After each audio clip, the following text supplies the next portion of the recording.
Hello and welcome to the Geocurrents lecture series on understanding global demography.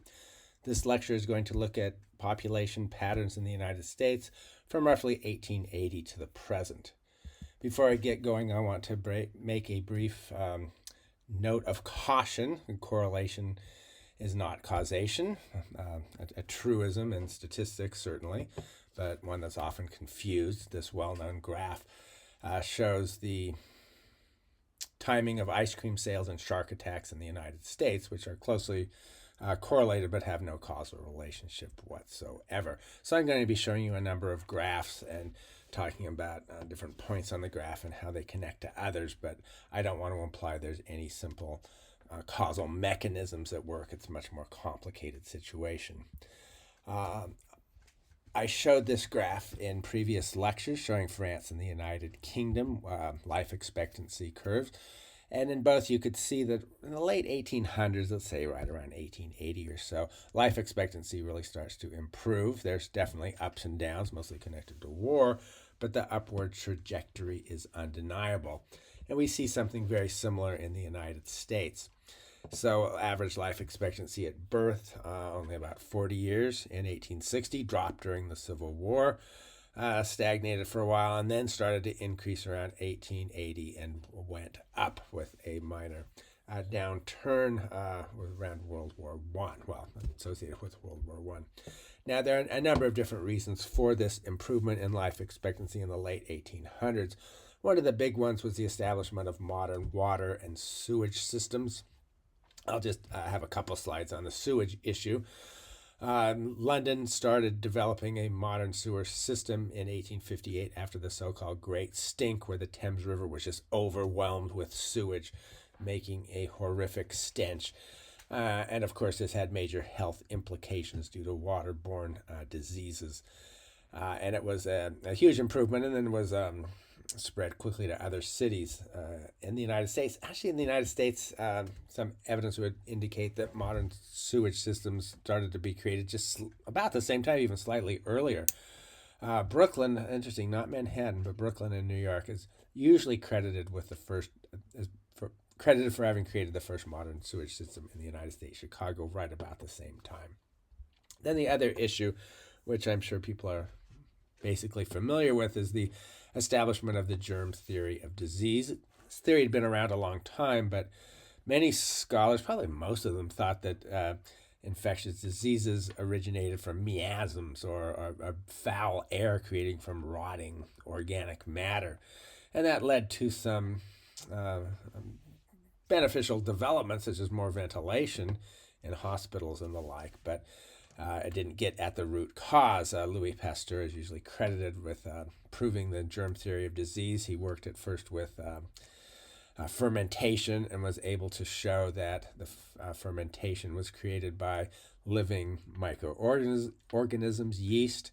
Showed that if you take grape juice and sterilize it and prevent air from coming into contact with it, it would not turn into wine. And then he went on to do work in a lot of diseases, particularly animal diseases. His ideas were picked up by Joseph Lister in the United Kingdom, who was a surgeon, and Lister started developing sterile or antiseptic surgery. Before that, supposedly surgeons were often proud of their blood-stained operating gowns, but Lister was convinced that the very common incidence of wounds turning to gangrene and leading to a lot of amputations and death after surgery was a result of contamination by microorganisms. So he developed antiseptical surgery and worked on developing bandaging that would prevent infection and so on. And there was a lot of opposition at first to his ideas, but they won out due to the overwhelming evidence, and after that spread quickly and resulted in a great decrease in the death rate. And I'm not going to go into any more details, but after this, there's really sustained medical advances. That scientific inquiry is being married to medical techniques. We're getting sort of an experimental approach with double-blind experiments, and we all know where that led to. Great decrease in the death rate. Now, in the United States, fertility rate began to decline even earlier. By 1800, it's already on the downswing. As I mentioned before, U.S. had one of the highest fertility rates in the world, probably around in the late 1700s, early 1800s. You had a very high mortality rates at that time for infants and young children, but those are improving, and as they improve, so is the fertility rate goes down. And you can kind of see two inflection points here. Not perfect by any means, but around 1840 and 1880, it's a little bit of a steepening of the curve then. And you could see from 1800, 7 children per woman on average to getting close to 3 in 1920. So that's a big decline. And child mortality is following the same pattern. In 1800, out of 1,000 live births in the United States, only around over 450 would die by the time they reached 5 years of age. And at first, the decline is pretty minor, and you can see it steepening a bit after 1840. It goes down to near 300. There's an uptick in the late 1700s. That's connected with the economic crisis of 1873, which really was a depression. But then after 1880, very clear downward slope to the modern point. So very, very important reasons for the decline of fertility. Another important thing was urbanization, as I've talked about many times before in this class. Urban environments generally have lower fertility rates than rural environments for a variety of reasons. The United States had a very low urbanization rate, as did pretty much everywhere in the world. In 1800, about 6% or so. You can see it starts ticking up around 1840. And you could see then by 1880 had reached about 30%, or less than that, actually a bit less than 30%. Notice you can see that 1870s depression as that curve flattens out a bit. Then after 1880, increasing again pretty much continually, although leveling out a bit in the Great Depression of the 1930s. So as the urbanization rate goes down, the birth rate can be expected to go down. And I note here in the title, I asked, was urbanization more important in the U.S. than in Europe because more agricultural owners owned their farms? So it's often said that in an agricultural environment, people are going to want to have more children because of the labor they provide. It can be very helpful to have numerous children on a farm, especially if they get out of infancy and toddlerhood. They start doing chores very early, and we're expected to do a lot of chores. But this is especially true for people who own their own farm, or especially in the United States, on frontier farming environments where land had to be cleared and there were huge demands for labor. In Europe, you had many more agricultural workers who did not own land, who were hired hands or agricultural workers paid in wages. These people didn't necessarily have the same incentives to have numerous children to help in agricultural work. And in the U.S., there was a much larger proportion of yeoman farmers, or people who own their farms. Another issue to take on is the rising educational attainment of women in the United States, which is definitely on an upward trajectory. Information, data on this is really hard to find. I ultimately had to turn to artificial intelligence and use a number of sources to try to ferret this out. And these figures are very uncertain. What I have here shows a very even increase from women born in 1840, about 4 years of education, to those born in 1900, up to 10 years of education. Last figure may be a little high. In 1920, only 17% of girls graduated from high school. And that's about the same for boys, too. Mass high school education was not really, didn't come into play until the middle of the century. Much more delayed than I think a lot of people realize. But it's still important to note that female education was increasing this whole time period. And in the U.S., girls were in elementary school, by and large, as educated as boys, maybe a little bit less, but not that much difference. And globally today, we see a very clear connection here between women's education and fertility. Not perfect by any means, but you can see in the graph here, fertility rate graphed against average years of schooling, and you could definitely see a downward slope. Although there is a lot of I don't know, noise in the signal, if you will. So we can see there are regional issues at play as well. A lot of African countries, which are sort of in a pink color on this graph, have higher than would be expected fertility rates on the basis of average schooling for women. Gabon is an interesting case. It's a lightly populated, oil-rich country that has invested in education. So you can see over 10 years of schooling for women on average. But Gabon has not been able to translate that oil wealth into broad-based social and economic development. So that's probably one reason why its birth rate is as high as it is. Or just one other way of looking at it, this is just shows different countries with a sort of a line showing that trajectory from 1950 to 2020 as schooling goes up and fertility goes down, and you could see the downward slopes very clearly. And I did note in the upper right there are some countries that don't have a very long line here. I'm not sure what was going on there, but anyway, there are a variety of things that we can pretty conclusively say issues that were not responsible for U.S. fertility decline. It was certainly not from delayed marriage.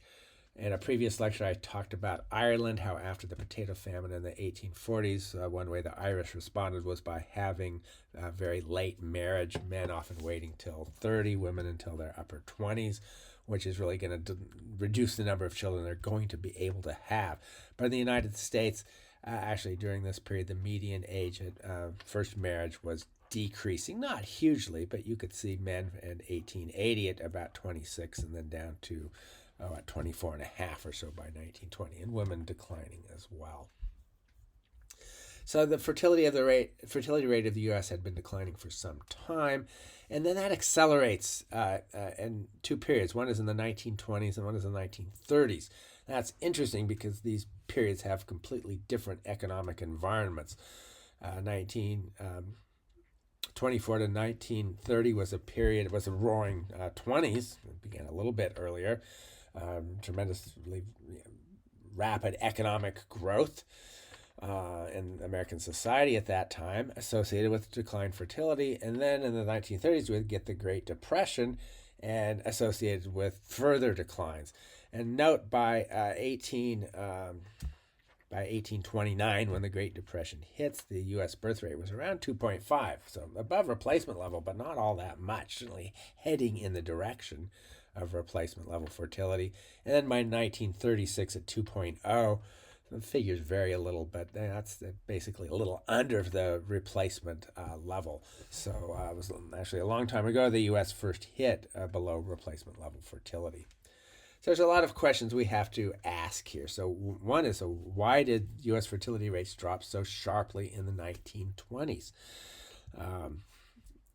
Often, and we'll see later on with the 1950s, often periods of economic growth result in greater fertility as people are more easily able to afford children. But that didn't happen in the 1920s.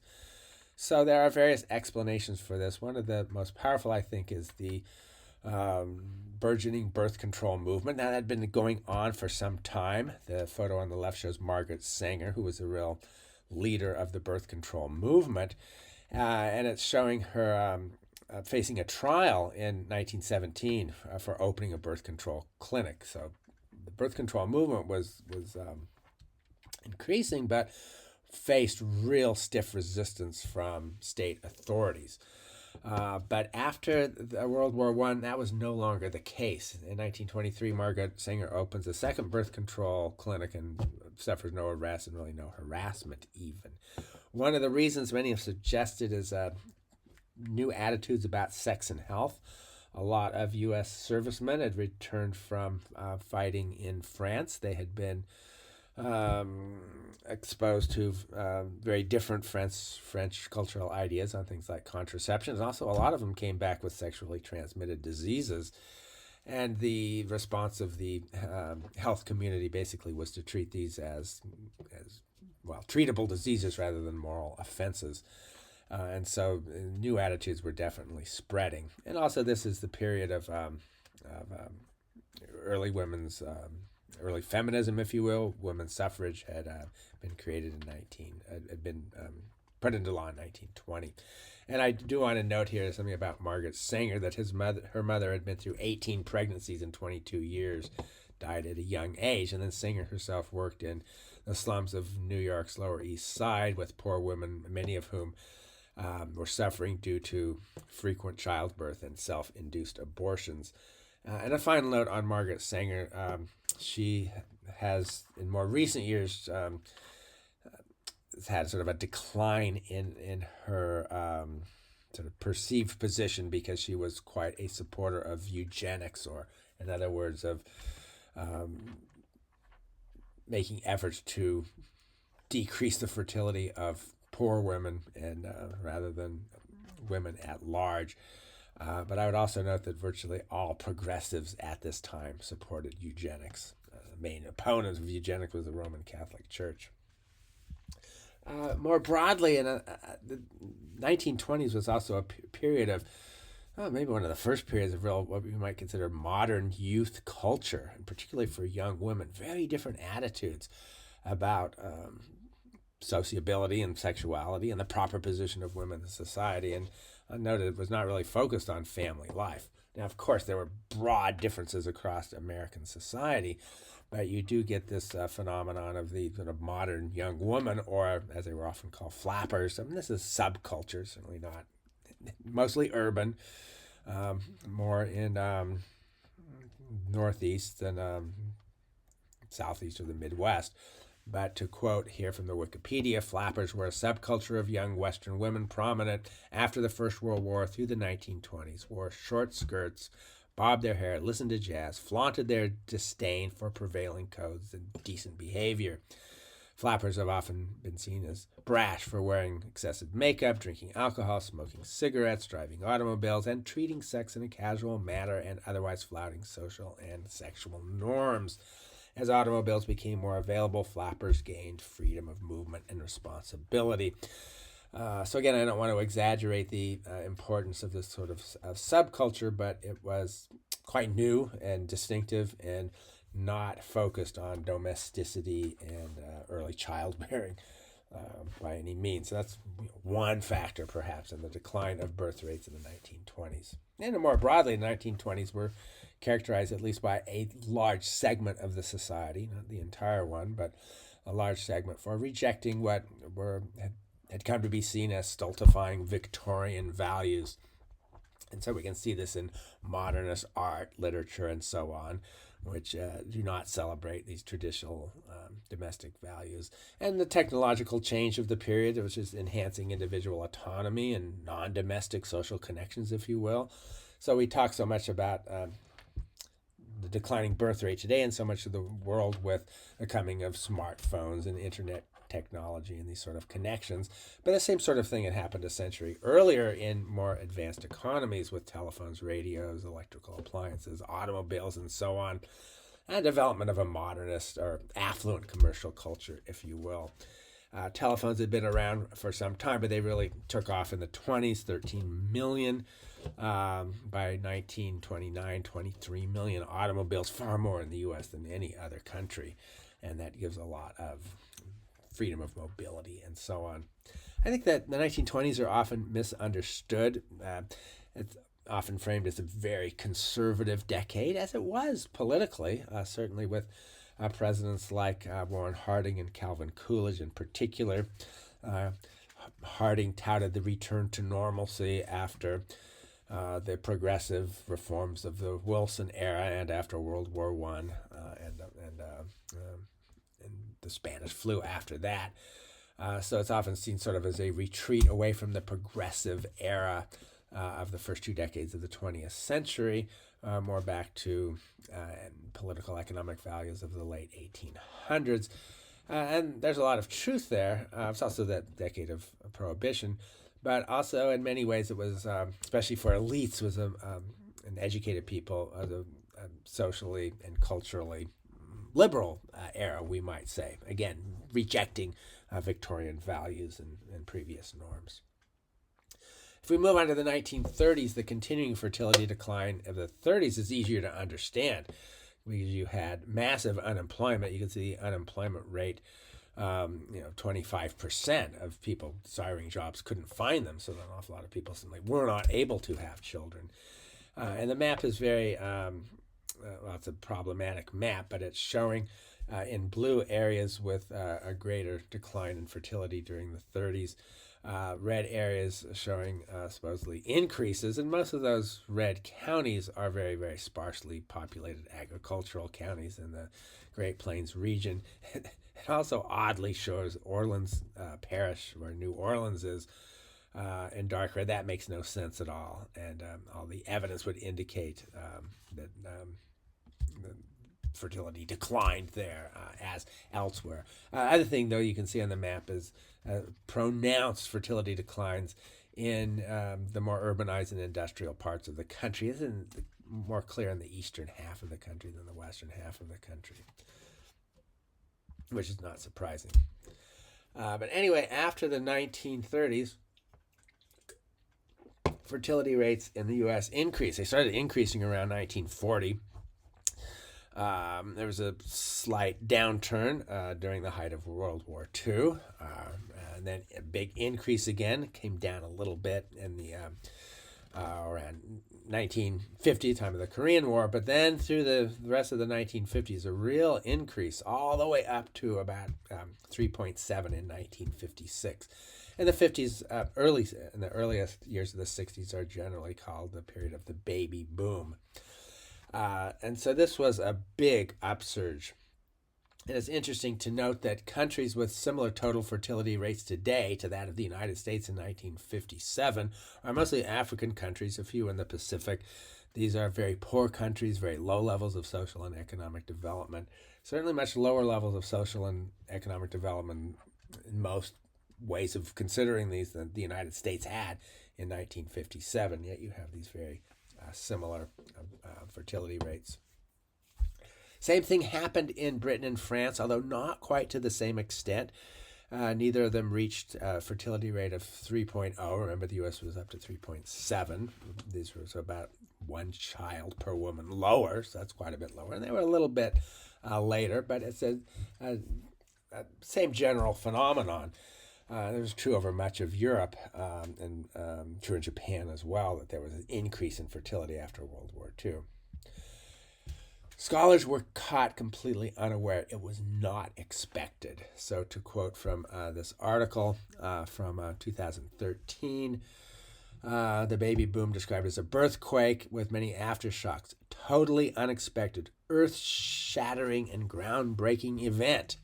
Indeed, neither demographers nor other social scientists were able to foresee the baby boom. For example, some leading demographers argued that the lifestyle aspirations of the urban and richer part of the populations of Europe, and I would add the United States as well, were spreading to the more rural and poorer parts of the population, and this would imply a continued downward adjustment of fertility. So it was expected that affluence and prosperity, education, and all these things that were associated with a declining fertility rate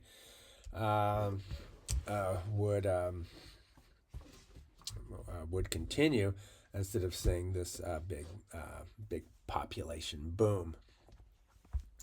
Now, why? What was going on in the 1950s? Very much unlike the 1920s, where we have both cases a decade of economic prosperity and economic growth with very different responses from the American population in terms of fertility.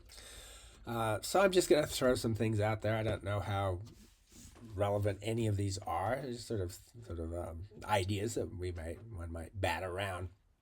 But one is that in the Great Depression in the 30s, and then again in the 50s, with the 40s being a bit of an exception, but in the 30s and 50s we saw a real increase in social conservatism. And I'm going to illustrate this with an odd way, looking at Hollywood films. So in 1934, the Hollywood Hays Code came into effect. And if anybody likes to watch old films, you'll note there's a big difference between pre-code and post-code movies, because the post-Hays Code movies reflected much more stringent attitudes towards anything associated with sexuality, much more chaste. Limits even, and I think the Hays Code said a kiss couldn't last no longer than 3 seconds. Although a few well-known movies got around it by having interrupted kissing between couples, but they couldn't be shown in the same bed or anything like that. So a real big difference. If you're interested, watch a Mae West film from pre-code days and compare that with post-code movies. In the 40s, you get a lot of movies that show very strong women, which is interesting because in the early part of the 40s, when World War II was going on, so many men were gone. Women stepped into a lot of what had been traditionally male jobs. But this was reflected in films throughout the 1940s. Not all of them by any means, but a lot of them. If you're interested in this, pretty much movies with starred by Barbara Stanwyck, Rosalind Russell, Katharine Hepburn. You have very common tendencies of a common feature of many of these movies is women very strong. Well, I have the illustration here from Howard Hawks' His Girl Friday with Cary Grant and Rosalind Russell, where Cary Grant is a newspaper editor just desperate to win back his former wife and star reporter, played by Rosalind Russell, because he really can't operate without her. And Howard Hawks did a number of these movies, and just to quote a Wikipedia article, the Hawksian woman is upfront in speaking her mind and keeping up with her male counterparts in witty banter, as well as taking action to get what she wants personally as well as sexually. By the 1950s, these movies were mostly gone, not entirely. But a movie star that would typify the 1950s would be someone like Doris Day. It's domestic life and childbearing and taking care of her husband becomes much more prominent. So that's just one way of looking at this. Also to note is, after grueling factory work in World War II, many young women were eager for domestic life. So with men off fighting, women entered the industrial workforce, a common picture of Rosie the Riveter. And many young women were very eager to do this, to play their part, but not many were eager to continue working as riveters or whatever else in these factories. It's very physically demanding, difficult, dangerous work, and a lot of young women were very eager to return to domestic life, seen as a way of getting away from this. And the economy was prosperous enough that one man's salary, even as an industrial worker, really even as a laborer, could support a family at a moderately prosperous standard of living. Many young men returned for war were eager for this, but it does beg the question of, well, it didn't happen after World War I, did it? World War I didn't see this huge surge of women into the industrial workforce. And then, as mentioned before, you had a booming economy. There were two sharp recessions in the 50s, but overall, there was tremendous development of GDP growth. Unemployment rates were low, and that facilitated forming families and having kids, as arguably did mass suburbanization. So there had been streetcar suburbs earlier periods, but the real mass suburbanization begins after World War II with automobiles, and suburbs were often seen as more conducive to child rearing, to family life, easier to have kids in sort of these more spacious houses with more spacious yards, places for kids to play, and so on. And it was all part and parcel of sort of the ideals of the 1950s, which were problematic in many ways, but as far as the fertility rate and childbearing goes, was sort of conducive to it. And this was subsidized by the government to a very large extent. So there's massive government investment in highways, particularly interstate highway system, which noticed the Dwight D. Eisenhower National System of Interstate and Defense Highways. They were sort of sold to Congress on the idea that they'd be useful for defense. I don't think they ever really have been. At least not to much of a degree. But this network, especially as it's passing in and around large cities, made it much easier to develop new suburbs. Also, we get low interest 30-year mortgages. That was new. Most of the world doesn't have this.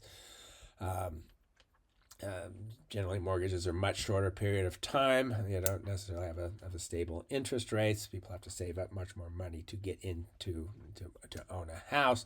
But this was something that the U.S. government did during the Great Depression as part of the New Deal to encourage these low interest 30-year mortgages. And you could see on the graph there, interest rates were quite low through the 1950s. They shoot up in the 70s and 80s, but there was a long period of low interest rates, really enabling a lot of young families to start out at a pretty young age.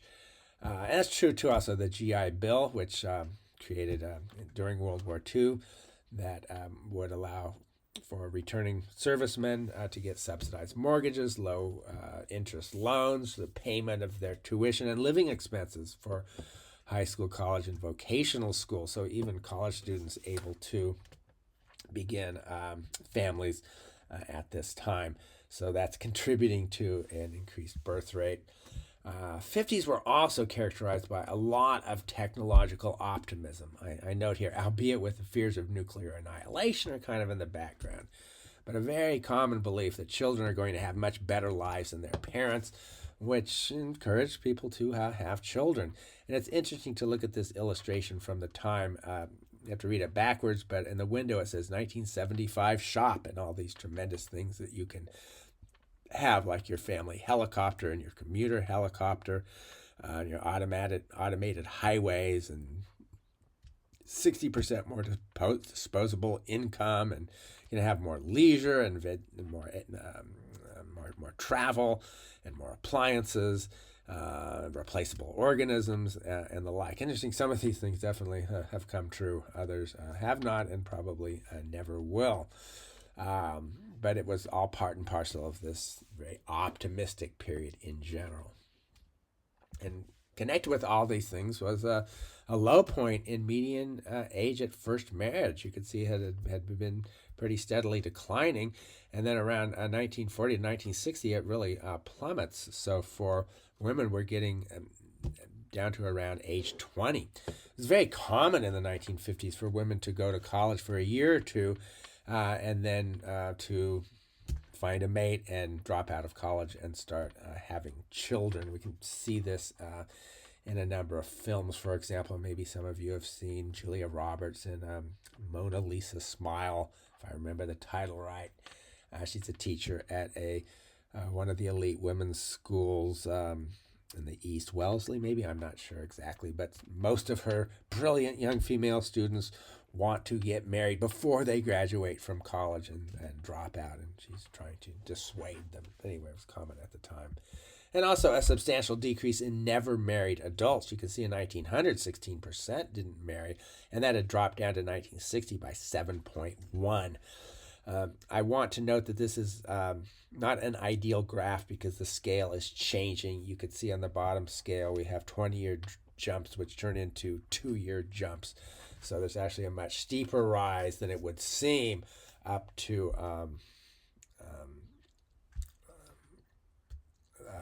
but reaching up to 30% or so. Now, contraception availability is also an important thing to note here. It's especially important to note for the following period of the baby bust.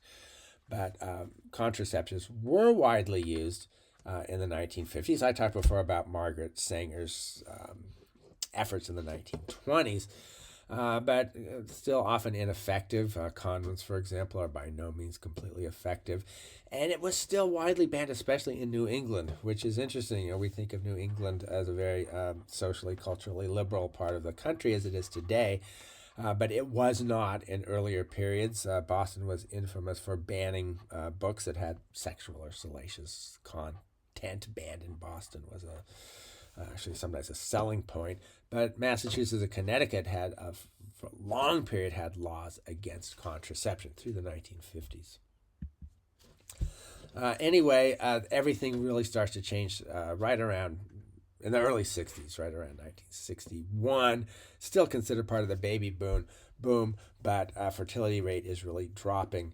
The graph here has gray periods of recession or depression, but that one in 1962 was just a stock market blip. It wasn't a real recession by any means, but this downward trend. And this was even more unexpected. This is from the same article I mentioned before.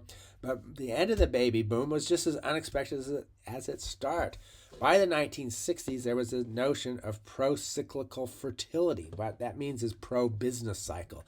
So in other words, when the business cycle is on the up, when the economy is increasing, fertility is supposed to increase. It didn't happen in the 20s, but it did happen in the 1950s. And it had actually been called one of the most firmly based empirical findings in any of the social sciences. But then came to an end, and you get counter-cyclical fertility. In other words, the economy is still booming through the early 60s, but fertility is dropping really rapidly. There are probably a variety of reasons.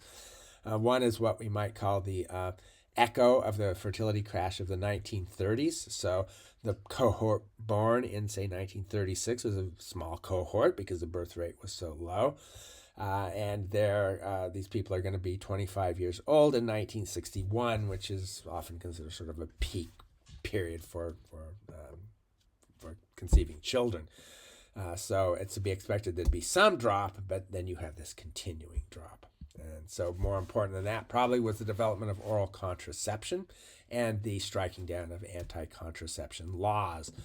So there had been research in the pill or oral contraceptions in the 1950s. And in 1960, the U.S. Food and Drug Administration approved the sale of the first oral contraception. And it took off rapidly. You could see from 1.2 million women taking birth control pills in 62 to 6.5 in 1964. So that's a very rapid adoption. And in 64, federal legislation passes for support for birth control for poor people. And the next year, landmark Supreme Court case Griswold versus Connecticut that strikes down Connecticut's law banning birth control.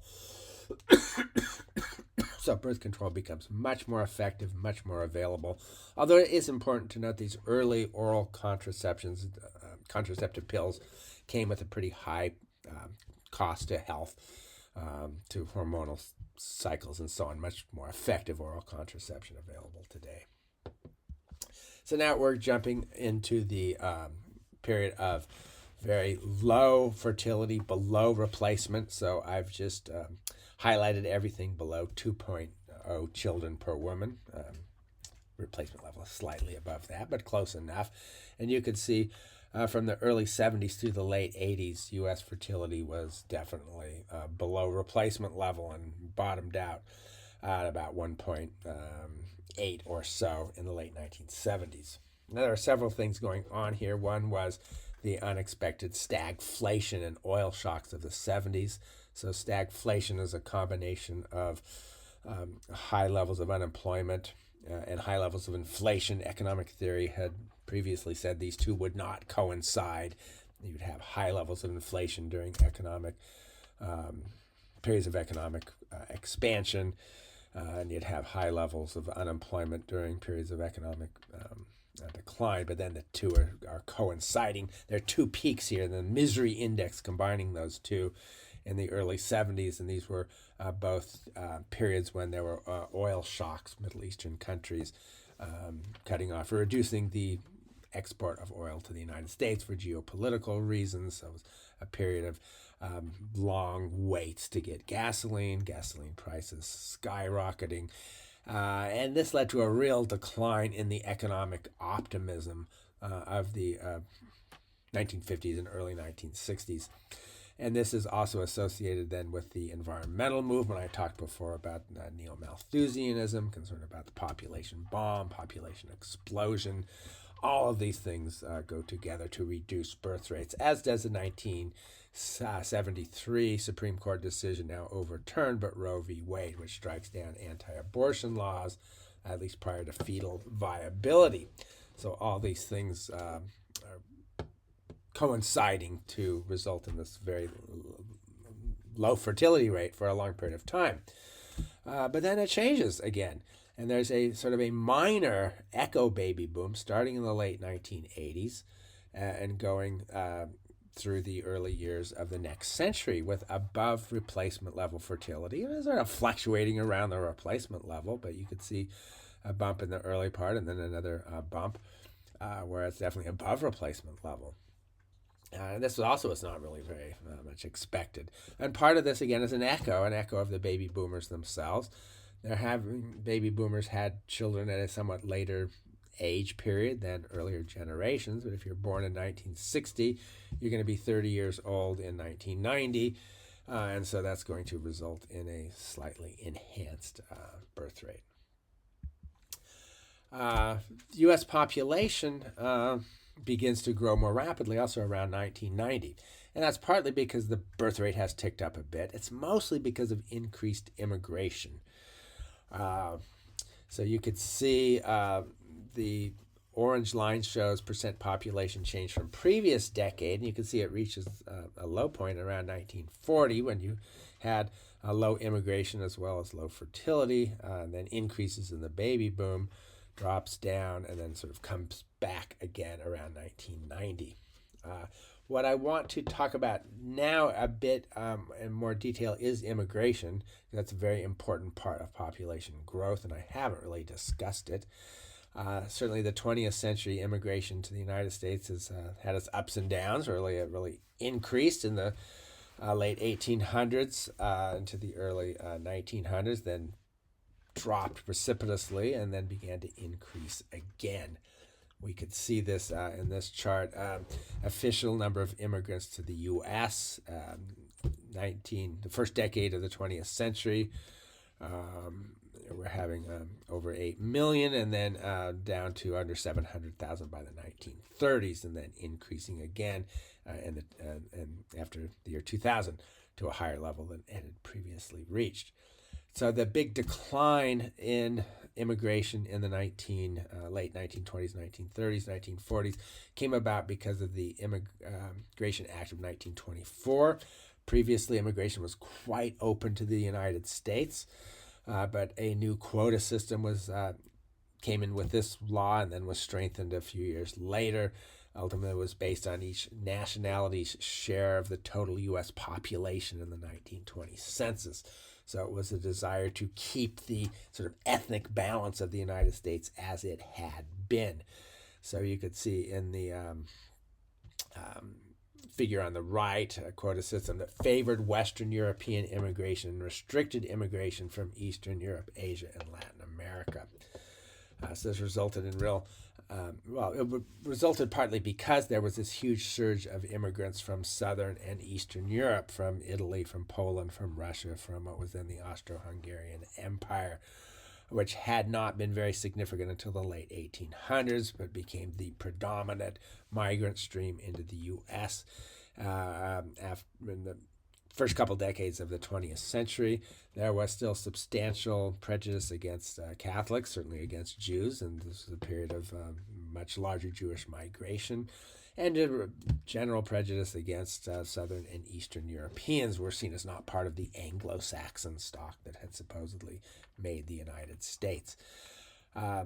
Asian immigration here is in the purple, and you could see a very small number in the late 1800s and then drops almost down to nothing and then increases again in the early 1900s and then drops down again and doesn't really start up again until the 1960s. So there was quite a bit of Chinese immigration to the western part of the United States. There was a lot of anti-Chinese sentiments, particularly from labor unions and others that saw Chinese workers as working for lower wages and outcompeting Americans. They're certainly deeply exploited by railroad companies and others. But there was an act already in 1882 excluding Chinese, and then Japanese immigration became a big deal, and the United States put pressure on Japan rather than just outlawing Japanese immigration, which would have been a problem because Japan was at the time an ally of the U.S. The U.S. sort of reached this agreement called the Gentleman's Agreement, where Japan would voluntarily agree under pressure to restrict immigration. And you could also see Latin America didn't really, also began to send more immigrants, although many fewer than Southern and Eastern Europe in the 1910s, 1920s, and then pretty much disappears and then comes back again later. But you could see, though, the Northern and Western European immigration declined, as did all others, but not to the same extent. And there's actually quite a bit of immigration from Northern and Western Europe in the Depression and during World War II and afterwards. Some of the numbers here are quite different. I know that they're too high, but I put this graph in because I wanted to show you percentage of immigration of immigrants to the United States now maybe near its historical height. You can see 2021, 14%, 14.2% of share of the population are immigrants, and it had been 14.7, and that's just showing projections, but it's undoubtedly higher than 14.2 today. So during the 1930s and 40s, there was relatively little official immigration. There was also relatively little undocumented or illegal immigration into the U.S. In the 1930s, during the Depression, there weren't enough jobs to go around, so no surprise. Also, there were mass deportation campaigns. It's often sort of forgotten, but the U.S., under the Roosevelt administration, carried out the so-called Mexican repatriation program. 500,000 up to 1 million of people of Mexican descent were deported or pressured to leave, many of without due process. There was a slight increase in World War II as labor shortages come open, and also in this period from 42 to 1964, the U.S. had a guest worker program to bring in Mexican laborers legally, but not to allow them to remain. Anyway, these harsh immigration policies generated a lot of opposition. 1965, finally, there was a change with the Immigration and Nationality Act of 1965, which removed the quota system, instead opened up immigration to those who had skills the United States needed or had existing family relationships. It took a while for the latter part of this to really work out, but ultimately what happened was people who were immigrants to the United States then could petition to bring relatives over from their home country. And so you could start out with a relatively low percentage of a American population from a number of different countries. But as this so-called chain migration then develops and family members are brought over, the number of immigrants greatly increases. And you can see the changing origin of immigrants to the United States. In the late 1800s, you could see Canada being important, but also Ireland and Germany being very important. It's not showing other European countries, but it would be interesting to see that. But anyway, you could see the change with the great increase from the Americas. It's mostly not Canadian. It's Latin American, and you can see the huge increase in Asian population as well. And in the United States now, population growth is mostly from immigration, and it's projected to be entirely from immigration in the future, although U.S. future immigration policy is very much in doubt, as rising populism has resulted in big changes in that. I'm not going to predict the future, but you can just see some graphs here showing fairly recent and projected population changes, and especially the graph on the bottom left showing components of population change, and compare natural increase in gray with net migration in blue.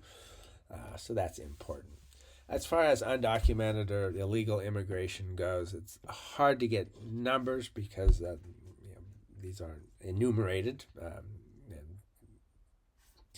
difficult to find good numbers, and people often conceal this because of legal issues.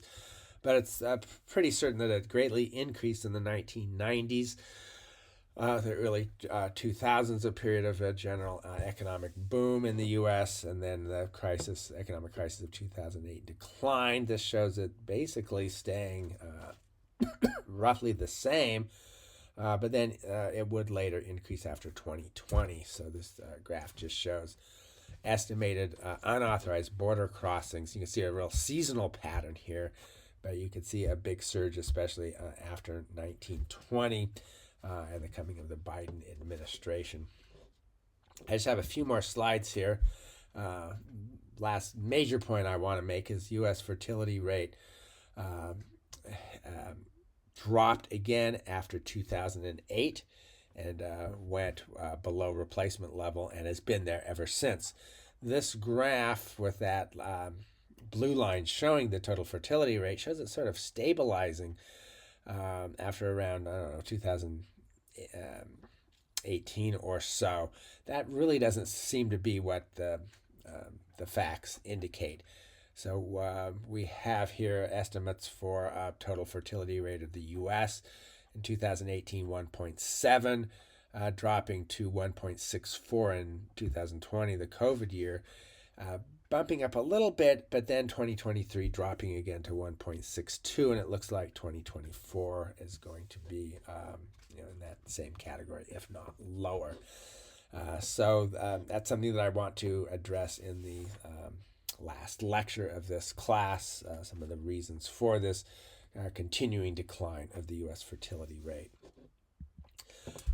Meanwhile, if we look at life expectancy, it's important to note that it had been increasing for decades and then started to plateau around 2012, dropped sharply due to COVID in 2020, came up a bit, but is still it's not resumed its previous trajectory of ever upward.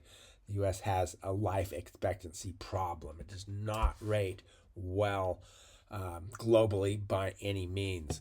The U.S. is, you can see, in 55 among countries of the world in terms of average life expectancy at birth, below Albania, below Panama, countries with much lower levels of economic and social development.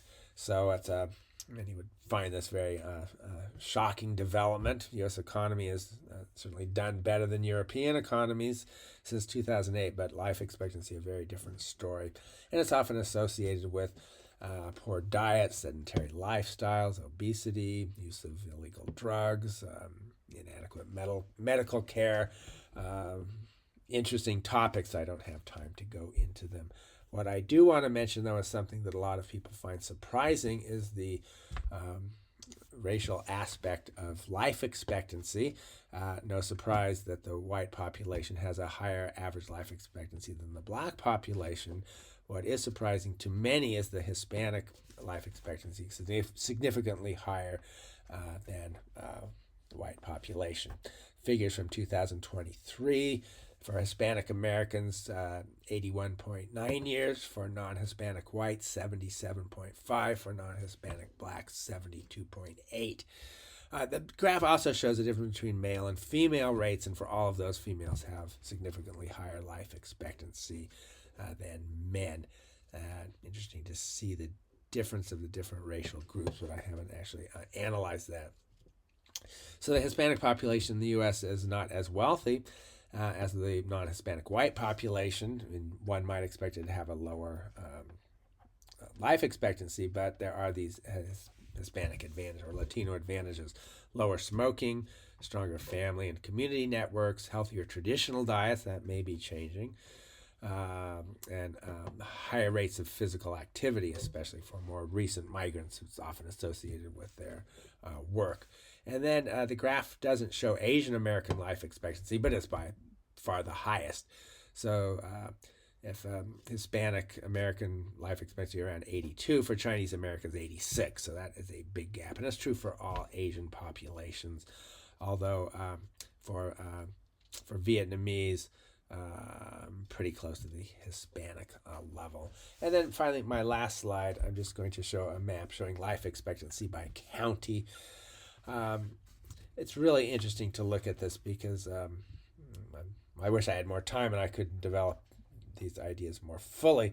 But we can see areas that have overwhelmingly white, like Appalachia, West Virginia, with very low levels of white life expectancy. We can see also a lot of black areas like the inland delta of the Mississippi River, We can see areas, especially Indian reservations, American Indian reservations in the Great Plains with very low levels of life expectancy, and also in Arizona and New Mexico. But if you look along the southern border of the U.S., especially South Texas, that's a poor area, heavily Hispanic. This area has been Spanish speaking primarily as first language since before it was became part of the United States, and has been primarily Spanish speaking as a first language ever since. Although almost entirely bilingual, but it's a poor area. But note its life expectancy. Almost all those counties are green, higher than average life expectancy. So that's the end of the lecture for today. The next lecture is going to be another somewhat short one, and it's going to look at the demographic transitional model. So, like Malthusianism, this is a sort of a formal model about changing a birth rate, and particularly transition from societies with a high birth rate and high death rate, then to a transition to societies with a lower death rate but still have a higher birth rate, and that's a period of really rapid growth, and then transitioning to a period where you have both low birth rates and low death rates, and then you have population stabilization. So it's a very nice and neat model that seemed to really handle a lot of the patterns that we've seen, but it has a lot of problems as well and doesn't fully, it works to some degrees. It's certainly suggestive in important ways, but is not the last word on this. So I hope you can tune into that lecture, and thank you for listening to this one.